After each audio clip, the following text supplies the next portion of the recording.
neighbors. I think I'm live now. Man, I have so much trouble setting these live videos up. It's really frustrating. But I'm glad for the technology that we can continue to connect with each other, even when we have to be separated from each other to keep each other safe. It's a really interesting dynamic that the most loving thing we can do for people right now is to not be near them. If we haven't met yet, my name is Michael, and I'm the campus pastor in Ocala. And the team asked me if I would do a devotional for the day, and they asked me if I would share out of Colossians chapter 1, and so that's what I plan to do. And just there's not really an easy way to jump into this, except to say, like, being first sometimes isn't always the best. Sometimes if you're the first at something, or it makes you the one who's responsible for things. I was talking with my son the other night, and actually was just praying for him because he feels a huge responsibility and a burden for his siblings because he's the oldest, he's the firstborn. And so just in praying for him, like praying that responsibility wouldn't be so burdensome as to overwhelm him. Sometimes being in the first place means that you get more responsibility than you bargained for. And so as we look at Colossians 1 and just try to think through some of the implications in light of world events and the things that are going on today, I think it's going to be challenging for us. So I'd like to do some reading. I'd like for us to read together a passage out of Colossians chapter 1, and then I'd like to pray together with you if that's okay, if you'd like to join me in that. So I'm going to open up to Colossians 1. I've said it enough. And I'm actually going to start in verse 15. This chapter opens with, this letter really, opens with a long prayer that Paul explains all the reasons why he's so excited for what God's doing in Colossae, the city of Colossae, with the Colossians, the people of the city. And then he turns his attention not away from them, but he does turn his attention and wants to communicate something about Jesus that I think will be helpful for us to consider this morning. Read with me in Colossians 1:15. Talking about Jesus, he says, "He is the image of the invisible God, the firstborn of all creation. For by him all things were created in heaven and on earth, visible and invisible, whether thrones or dominions or rulers or authorities. All things were created through him and for him. And he is before all things, and in him all things hold together. He is the head of the body, the church. He is the beginning, the firstborn from the dead, that in everything he might be preeminent. For in him all the fullness of God was pleased to dwell, and through him to reconcile to himself all things, whether on earth or in heaven, making peace by the blood of his cross. And you who were once alienated and hostile in mind, doing evil deeds, he is now reconciled in his body of flesh by his death, in order to present you a holy and blameless and above reproach before him, if indeed you continue in the faith, stable and steadfast, not shifting from the hope of the gospel that you heard, which has been proclaimed in all creation under heaven, and of which I, Paul, became a minister." So as we read these verses, there's several things that come to mind. The first is really interesting to me. He says, he is the image of the invisible God. So Jesus is the image, the picture of the thing that is invisible. If we want to know what God is like, then we turn our attention to Jesus. And he's the firstborn of all creation. It doesn't refer to his birth order. It doesn't imply that he's a created being. It implies that he's the one who's given the responsibility. He has not only the responsibility, but he gets the privilege and the blessing of the inheritance of all creation. And here's some verses that are challenging in these weeks. "For by him all things were created, in heaven and on earth, visible and invisible, whether thrones or dominions or rulers or authorities. All things were created through him and for him. So Jesus takes responsibility for creation, not just the visible things that we can see, like the sun and the sky, the trees, but also the invisible things, the wind, and perhaps even germs and viruses.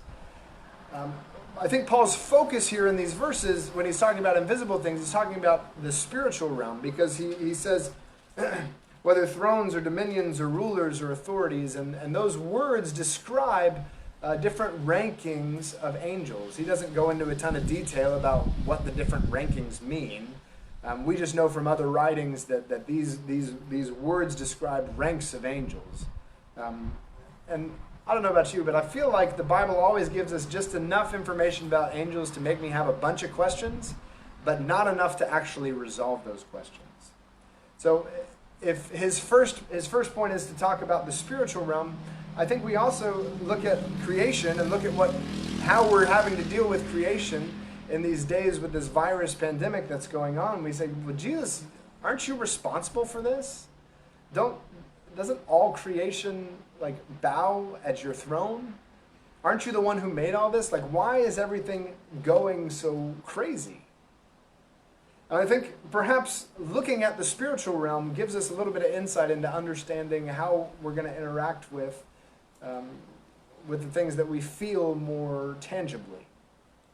He says he's talking about rulers and dominions and rulers and authorities and thrones aren't just angelic beings, not just angelic rankings, but also demonic rankings. Jesus created all things good. Everything was good and perfect at creation, but since the beginning it has been corrupted.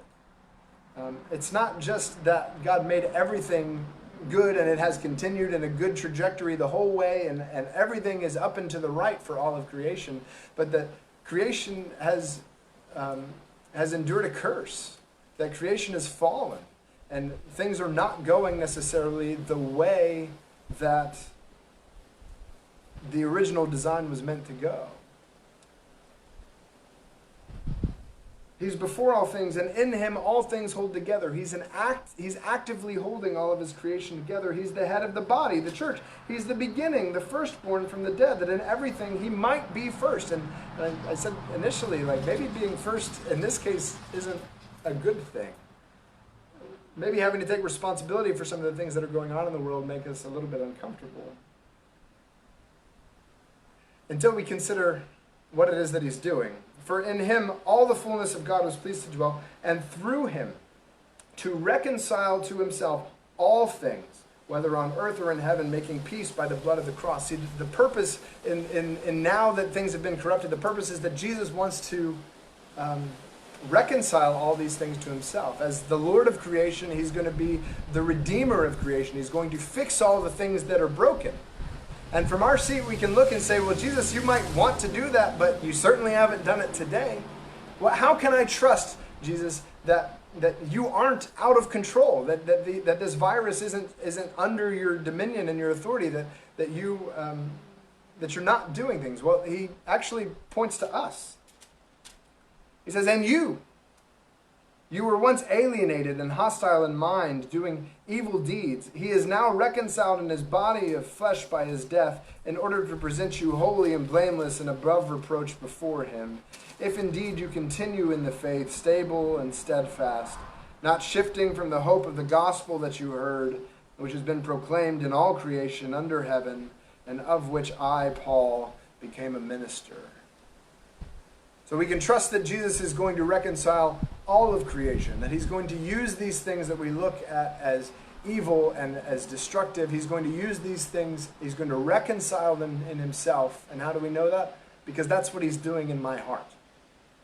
That when I have turned away from my sin and putting myself first and being the one that is directing and guiding my life all by myself, and I let Jesus have that authority in my life, I see the way that he's softening my heart to be compassionate towards others.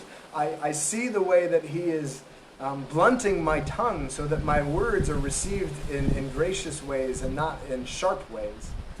I see the way that Jesus is changing me. And then I look at creation and go, yeah, you know what, Jesus, I can trust you with the rest of that too. If you're going to be first, then I'll let you be first, and I'm going to trust you with that. So those are just a couple of thoughts this morning, and I closed it. Maybe I shouldn't have. But I'd like to pray for you together, and I'm going to pray for you in the manner that Paul prays for the church in Colossae in the passage just before this. So would you pray together with me? God, I lift up those that are watching, those who will watch later. Lord, I pray that you would be working in their lives, and I pray that they would turn to you in faith and that they would trust you with their hearts first, but God, with all of creation and all of the work that you're going to do in our history. Lord, I pray that you would give them and fill them with the knowledge of your will and what you want to do. God, I pray that you would lead them in your spiritual wisdom, and that you would give them an understanding of their place in the world and of the work that you're doing in it. And I pray that wisdom and understanding would lead them to walk in a manner that's worthy of you, that their walk and the way that they live their life would be fully pleasing to you, that they would bear much fruit in every good work, and that they would increase in knowing you, that they would know you better. Lord, I pray that you would strengthen all who are listening with your power according to your glorious might, so that they might endure with patience and joy the trials that we're facing together now. God, would you fill us with gratitude to you, because you've qualified us. You have made it possible for us to share in the inheritance that you entrusted to Jesus. You have made us saints, and you have delivered us from the domain of darkness. You have transferred us into the kingdom of your beloved Son, in whom we have redemption, the forgiveness of sins. Lord, would you remind us of this often? It's in your name that we pray together. Amen.